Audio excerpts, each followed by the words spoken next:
Hello class fourth subject है बच्चों आपका हिंदी रिमझिम। और इसमें हम पढ़ रहे थे स्वतंत्रता की ओर चैप्टर 9। ठीक है ना, तो ये कंटिन्यू है अभी। और यहाँ तक हमने पढ़ लिया था। 1 महीने तक पैदल चलेंगे, धनी सोचकर परेशान हो रहा था। गांधी जी तो थक जाएंगे, वो दांडी बस या ट्रेन क्यों नहीं जा सकती। ठीक है ना, जब गांधी जी क्या जा रहे थे, दांडी यात्रा पे जा रहे थे, तो धनी यही सोच सोच के परेशान था कि गांधी जी कैसे इतना पैदल जाएंगे। अब आगे देखिए।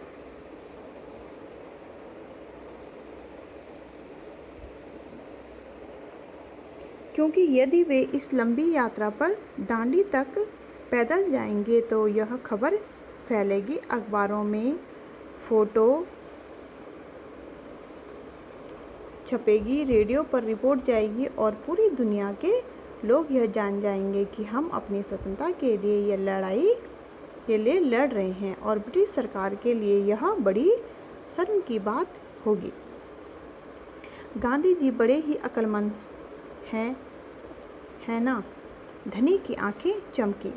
बिंदा ने हंसकर कहा, हाँ वह तो है ही।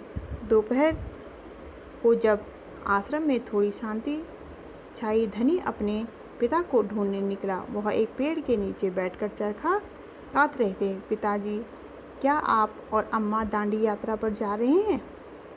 धनी ने सीधे काम की बात पूछी। मैं जा रहा हूँ, तुम और अम्मा यहीं रहोगे। मैं भी आपके साथ चल रहा हूँ। बेकार की बात मत करो धनी, तुम इतना लंबा नहीं चल पाओगे। आश्रम के नौजवान ही जा रहे हैं। धनी ने हट पकड़ ली। मैं 9 साल का और आपसे तेज दौड़ सकता हूँ। धनी के पिता ने चरखा रोककर बड़े धीरज से समझाया, सिर्फ वह लोग जाएंगे जिनको महात्मा जी ने चुना है। ठीक है, मैं उन्हीं से बात करूँगा, वह ज़रूर हाँ कहेंगे। धनी खड़े होकर बोला और वहाँ से चल दिया। गांधी जी बड़े व्यस्त रहते थे, उन्हें अकेले पकड़ पाना आसान नहीं था, पर धनी को वह समय मालूम था जब उन्हें बात करने का समय होगा। रोज़ सुबह वह आश्रम में पैदल घूमते थे। अगले दिन जैसे ही सूरज निकला, धनी बिस्तर छोड़कर गांधी जी को ढूंढने निकला। वे गौशाला में गायों को देख रहे थे। फिर वह सब्जी के बगीचे में मटर और बंद गोभी देखते हुए बिंदा से बात करने लगे। धनी और बिन्नी लगातार उनके पीछे पीछे चल रहे थे। अंत में गांधी जी ने अपनी झोपड़ी की ओर चले। बरामदे में चरखे के पास बैठकर उन्होंने धनी को पुकारा, यहाँ आओ बेटा। धनी दौड़कर उनके पास पहुँचा। बिन्नी भी साथ में कूदती हुई आई, जो धनी की बकरी थी। तुम्हारा नाम क्या है बेटा? धनी बापू। और यह तुम्हारी बकरी है? जी हाँ, यह मेरी दोस्त बिन्नी है, उसका दूध आप रोज़ सुबह पीते हैं। जो 2 महात्मा गांधी थे वो रोज़ क्या करते थे? बकरी का दूध पीते थे। धनी गर्व से मुस्कुराया, मैं इसकी देखभाल करता हूँ। बहुत अच्छा, गांधी जी ने हाथ हिलाकर कहा। अब यह बताओ कि तुम और बिन्नी सुबह से मेरे पीछे क्यों घूम रहे हो? मैं आपसे कुछ पूछना चाहता था। धनी थोड़ा घबराया। क्या मैं आपके साथ दांडी चल सकता हूँ? हिम्मत करके उसने कह डाला। गांधी जी मुस्कराए। तुम अभी छोटे हो बेटा, दांडी तो बहुत दूर है। सिर्फ तुम्हारे पिताजी जैसे नौजवान ही मेरे साथ चल पाएंगे।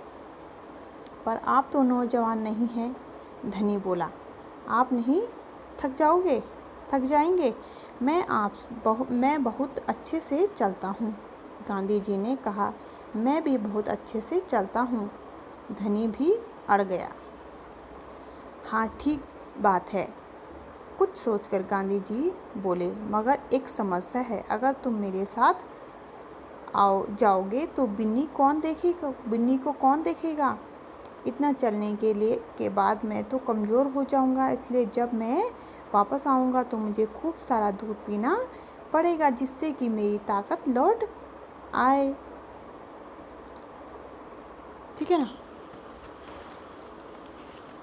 तो बात ठीक है, बिन्नी तभी खाती है तब मैं उसे खिलाता हूँ। धनी ने प्यार से बिन्नी का सिर सहलाया और सिर्फ मैं जानता हूँ कि इसे क्या पसंद है। बिल्कुल सही। तो क्या तुम आश्रम में रहकर मेरे लिए बिन्नी की देखभाल करोगे? गांधी जी प्यार से बोले। जी हाँ, करूँगा, धनी बोला। बिन्नी और मैं आपका इंतज़ार करेंगे। ठीक है ना। तो ये कहानी थी स्वतंत्रता की ओर। तो क्या कहते हैं, किस तरीके से गांधी जी धनी को क्या करते हैं, दांडी यात्रा के लिए मनाते हैं। ठीक है ना। वो दांडी यात्रा जाना चाहता था, तो किस तरीके से वो इनकार करते हैं, किस तरीके से उसको मनाते हैं।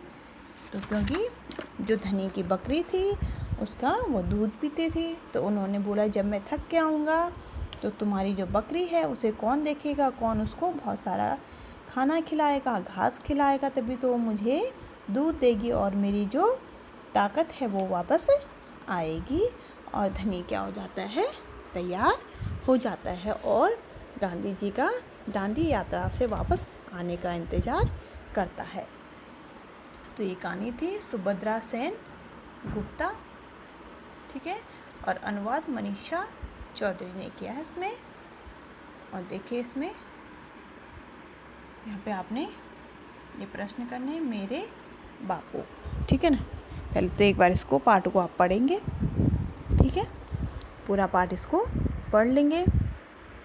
फिर यहाँ पे देखिए, इस कहानी को पढ़कर तुम्हें बापू के बारे में कई बातें पता चली होंगी। उनमें से कोई 3 बातें यहाँ लिखो। ठीक है ना। आपने क्या करनी है, 3 बातें यहाँ पे लिखनी है। किसके बारे में? गांधी जी के बारे में। तो गांधी जी एक तो क्या थे, गांधी जी सत्यवादी थे। ठीक है ना। आपने पाठ से संबंध लिखना है, जो पाठ में है उसको पढ़ना है पहले पूरा और तभी इसको लिखना है। गांधी जी सत्यवादी थे। गांधी जी क्या थे, अन्याय व हिंसा का विरोध करते थे। ठीक है ना। गांधी जी चरखे पर सूत काटते थे। ठीक है ना। आपने देखा वो चरखे पर क्या काटते थे, सूत काटते थे। तो 3 बातें, अगर और सी बातें हैं तो आप यहाँ पे लिख सकते हैं, लेकिन कहानी पढ़कर ही यहाँ पे इस प्रश्न को करिएगा।